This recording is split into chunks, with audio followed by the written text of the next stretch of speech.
Ladies and gentlemen, in this video, I will be sharing with you one of the craziest games of chess that I have seen in quite some time, and this one is from a tournament in Fujairah in the UAE. It's played between two young stars who are probably both going to be grandmasters someday, but at the time of recording this video, are not there just yet. And the fun thing about these videos is that people who have watched chess for a long time watch them, and also sometimes these videos hit the algorithm, and people who have never watched chess get a video recommended to them. So viewer discretion is advised, because if you're a beginner, don't play like this, but just watch the best players in the world put on an incredible show. It takes two to tango, and in every great game, both sides need to be creative and interesting. With white, we have Faustino Oro. If you've never heard of him before, he's going to leave quite an impression. 11 years old, being called the Messi of chess, one of the bright stars currently in the chess world. And Nico Chasen, I don't exactly know how old he is. He's anywhere from 17 to 21. There's like a big mix of young players around the world that are that strength. And he is almost Grandmaster. He's almost Grandmaster, right? So white opens the game with e4, and black plays the Sicilian defense. If you're looking for any exciting game of chess, chances are it's going to be a Sicilian. It's just like a good rule of thumb. Most of the games that I cover on this channel that turn out to be really exciting are Sicilians. Knight f3. White has many options. If you're watching this beginner intermediate, Alapin Sicilian, A-L-A-P-I-N, type it into YouTube, watch my video on the Alapin Sicilian, but these guys play what's called the open Sicilian, pawn to d4, because you open the center with the trade. Knight goes here, and black plays g6. Now, this sounds like a very fun opening. This is called the accelerated dragon. That is because in the dragon, black puts the bishop on the g7 square in the Sicilian defense. Dragon opening is also very good. So these guys, despite their extremely high ratings, maybe slightly higher than yours, all play very legitimate openings, but it doesn't matter. You can actually play some of this stuff as well. Now, Faustino here plays this move c4. The point of this move is to put a pawn out before you put the knight and clamp down on the black d5 square. Like black, it's a light square, but black's intention to play the d5 move, and this is called the Miraculous bind, because you are trying to play in a very suffocating way. Knight f6 targets this pawn, knight c3, d6. All of this is normal. There is not a huge amount to analyze just yet. And now black trades the knights. The idea is that the queen will be in the line of sight of the bishop when it comes here. So now, before white drops the queen back, white develops the bishop and then is ready to put the queen somewhere back over here. Now, what is an interesting thing is that Faustino plays this move, queen d3. About 90+% of games here go queen d2. So a one square difference, probably because you team up with the bishop, and maybe you can, put the bishop on h6 in some positions, and also on a5, you kind of counteract the queen by staying on that diagonal. I don't know, though. He plays queen d3. As far as I understand, black wants to maneuver the knight to one of those squares, either this way or this way, and then back into the middle, so the queen would kind of be a target. I don't know. It doesn't really matter. Nico plays bishop d7. The idea of this move is to support the diagonal, maybe advance, maybe put the bishop here, to put pressure on the center. And in general, at this point, both sides are playing on ideas. The opening phase is done. You've gotten out your knights, your bishops. You put your king over here. He also castled, right? And now it's like, what do we do with our pawns, and what do we do with our pieces, like knights, bishops, rooks, and queen? That's chess. Welcome to chess. And sometimes chess is very boring. Sometimes both sides kind of cancel each other out, and they play in very risk-free ways. They don't really engage with one another. And sometimes the opposite happens, and we're about to see the opposite happen. So the move a6 happens. a6, although it doesn't look like much, is already a very provocative move. Nico Chasen wants to play the move b5. Whenever you instigate a pawn confrontation, it's called a pawn break. You're going to learn a lot of things in this video and be entertained and maybe cry because it's going to be so beautiful. All right, so buckle up. That's what you get on the GothamChess YouTube channel. So this is a pawn break, right? Another pawn break would be d5 if it was well supported. E5, c5 would be pawn breaks for white. So b5 is kind of the idea, looking to trade, open up the position over here. Faustino now plays bishop d4. That is one of the ideas of the position. Another idea he could have considered is bringing a rook to the middle. These rooks haven't moved yet. Castling doesn't quite count. And maybe expanding to counteract the idea to play b5, right? He could also move his pawn, anticipating the pawn break. But he plays bishop d4. This is not a bad move. He's obviously looking to potentially trade off black's important defender of his king. That bishop is quite an important piece. And I think he's not yet committing.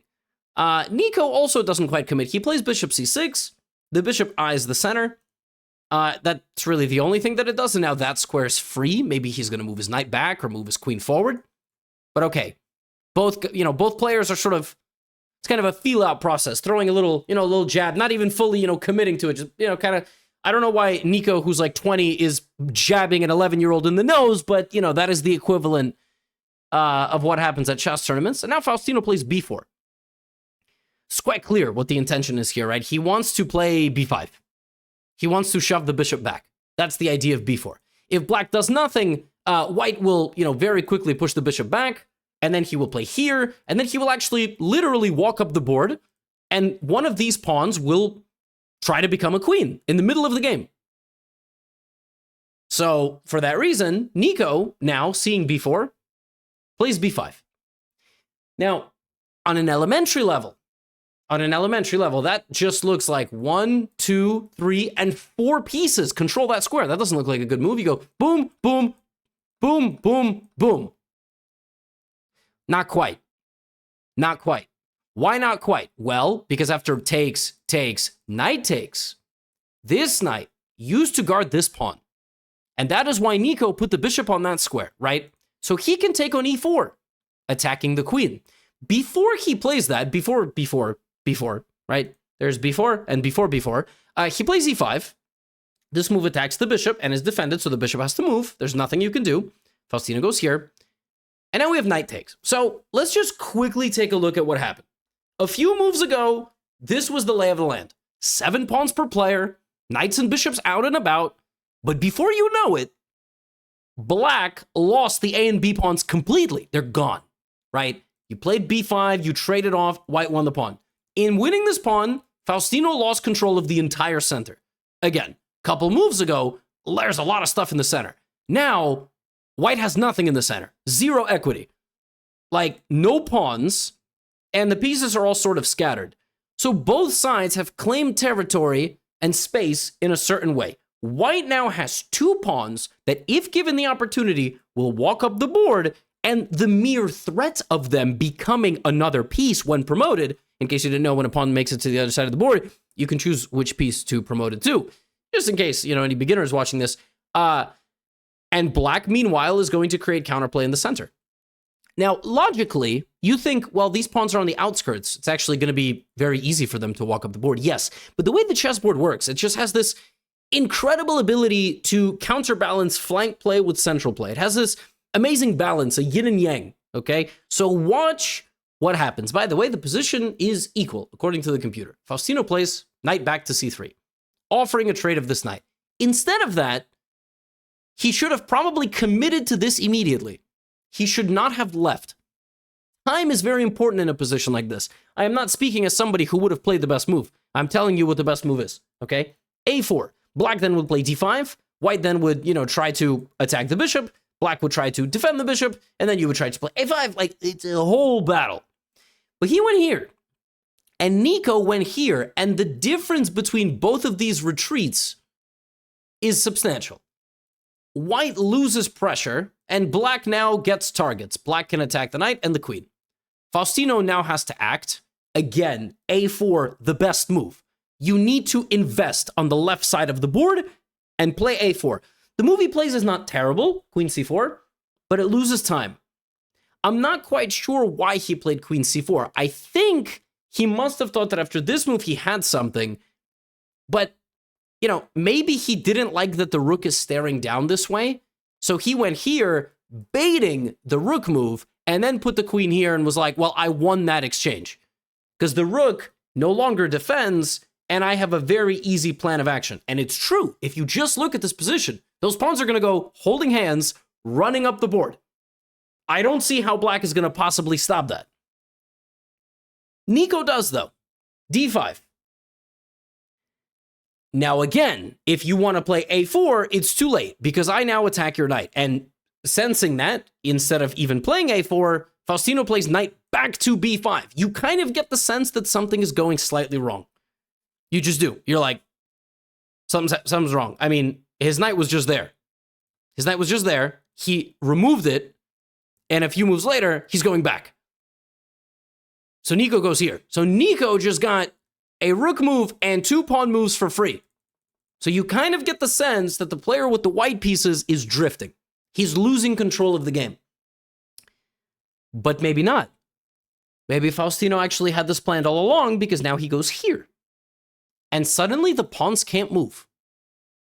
You can't move this one because you simply lose it. You also can't move this one because you lose that one. You can't move this one because you're going to lose this one. Now the computer thinks the position is better for black, to the tune of -2. -2 means you can basically give white 2 pawns. And the computer would evaluate the position as equal. Now, queen d7. And it suddenly starts becoming obvious why white is too late to the party, and the way that black is going to meet this attack. The point is the king. Not queen g4 and threatening a checkmate. That would be a checkmate, by the way, if the queen made it there. No. Nico sacrifices the bishop. Believe it or not the best move. The best move was to play it very calm. Bishop to d5. But it wouldn't be one of the craziest games of the year, and that I've seen in quite some time, with all of that. Nico sacrifices the bishop, shredding open the position of the white king. These moves of this game don't even look like they make any sense, but here's the point. White now has to take, otherwise you just get ravaged, right? King here, and now queen c6. That is a check and an attack on the bishop, reinforced by the rook. So you're going to win back this piece. Faustino now doesn't have a choice. He has to trade the queen.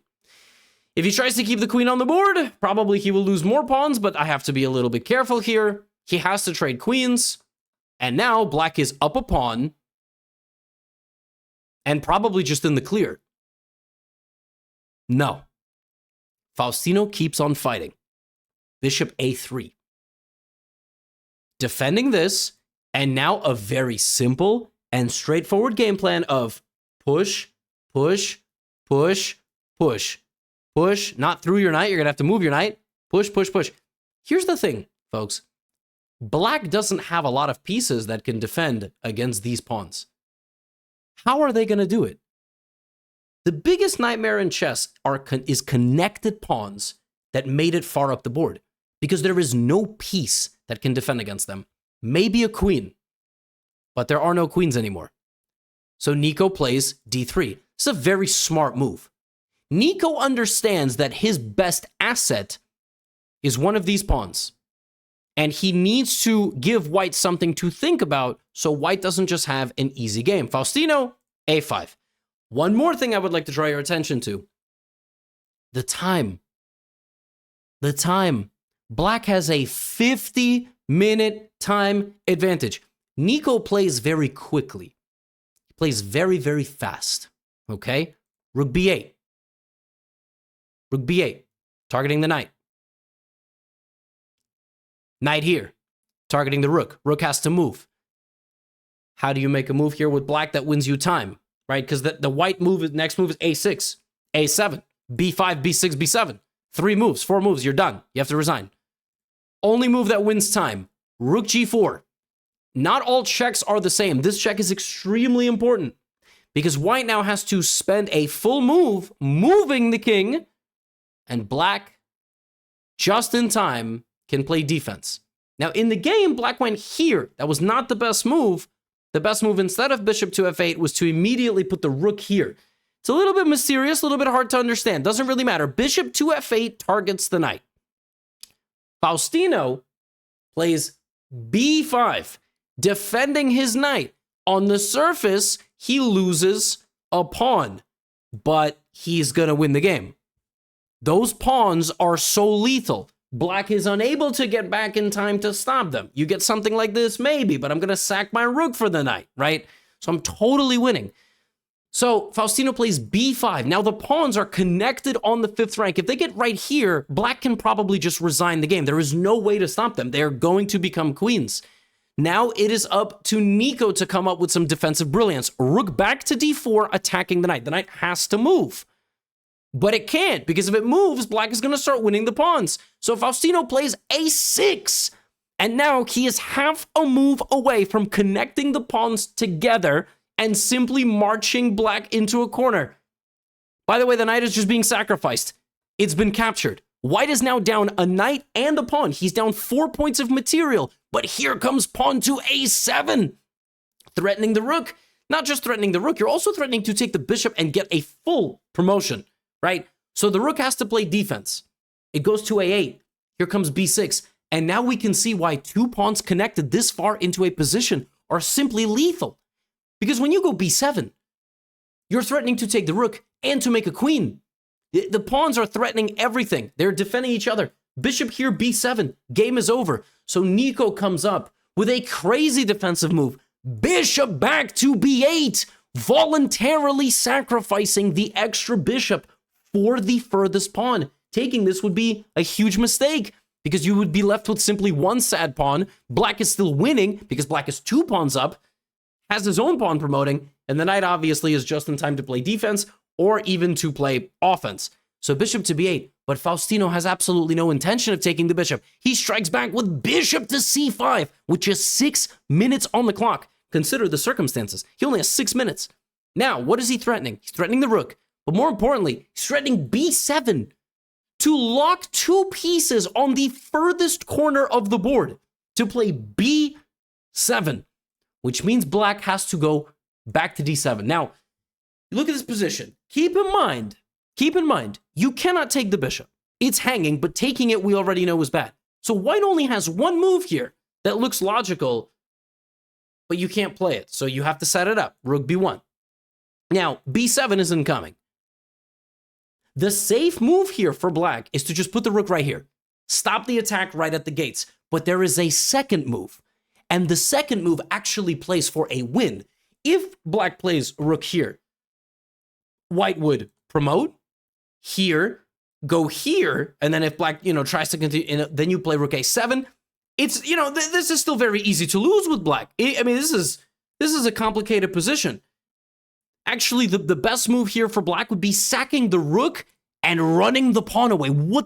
How did all these pieces let the pawn get there? The rook would drop back, then you would go knight to e4, trying to go here and securing a promotion, and knight to f2, so king g2, knight here would save the game. What a line.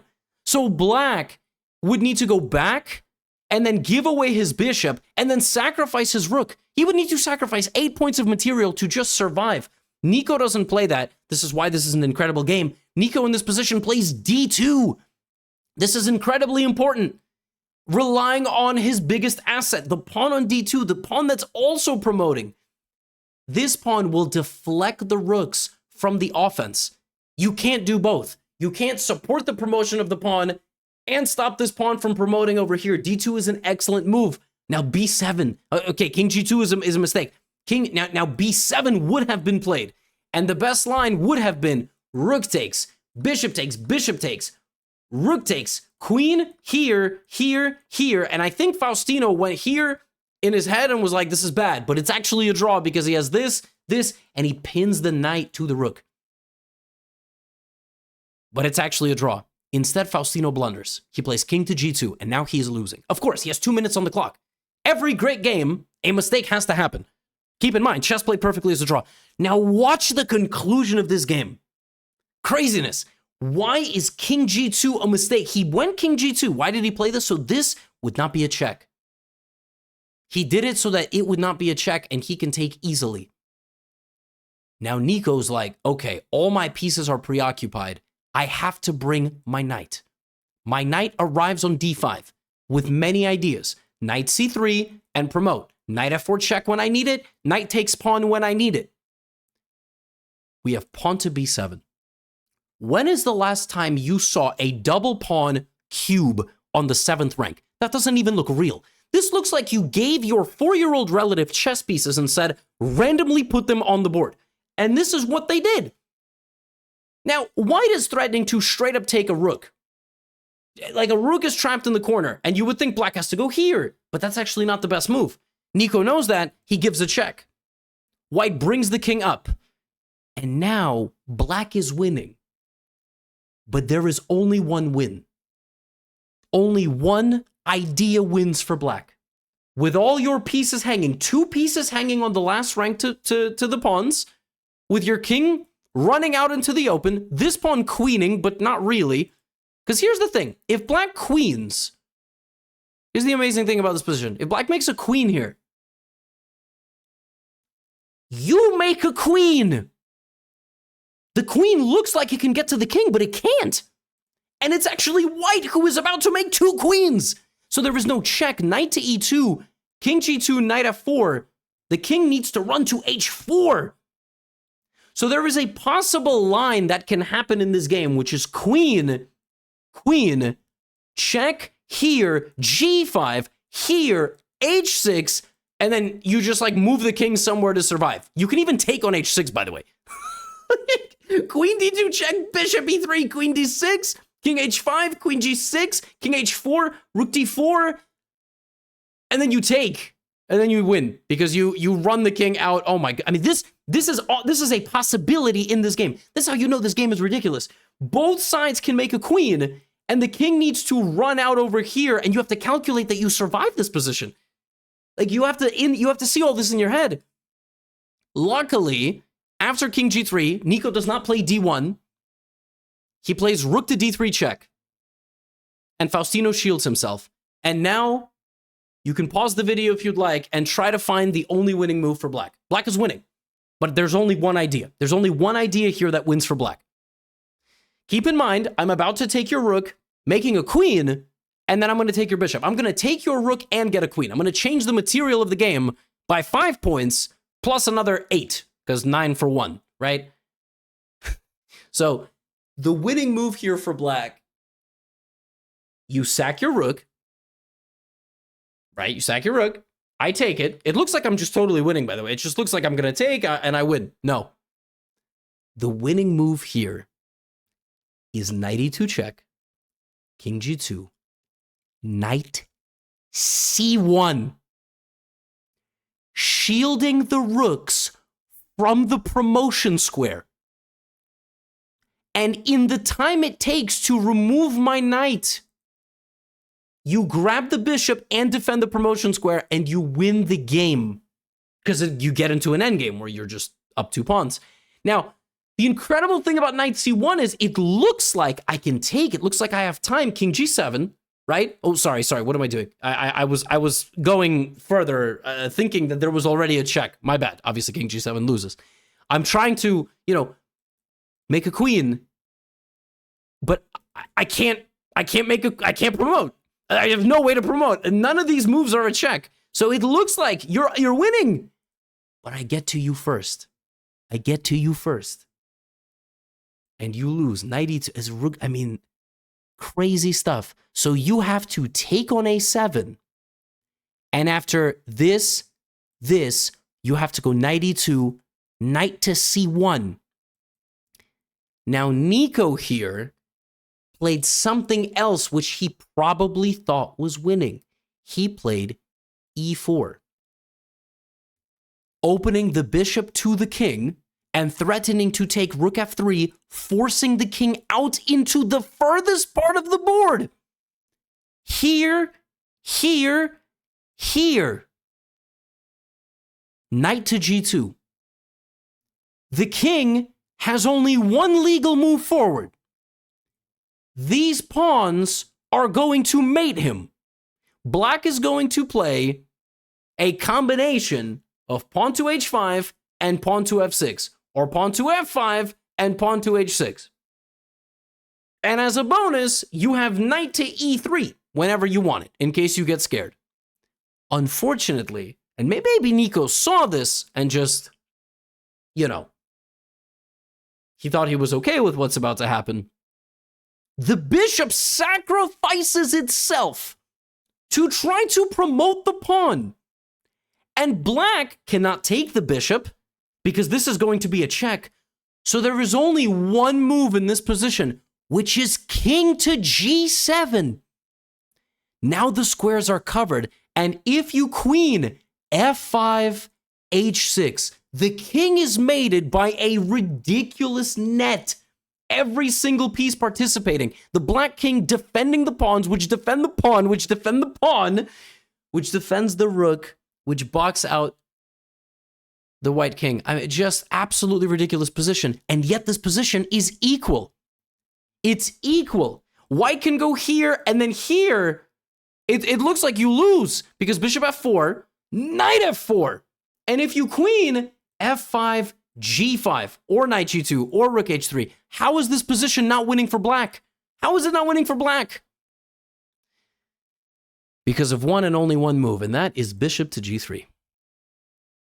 Somehow, by an absolute miracle, this move grants an escape.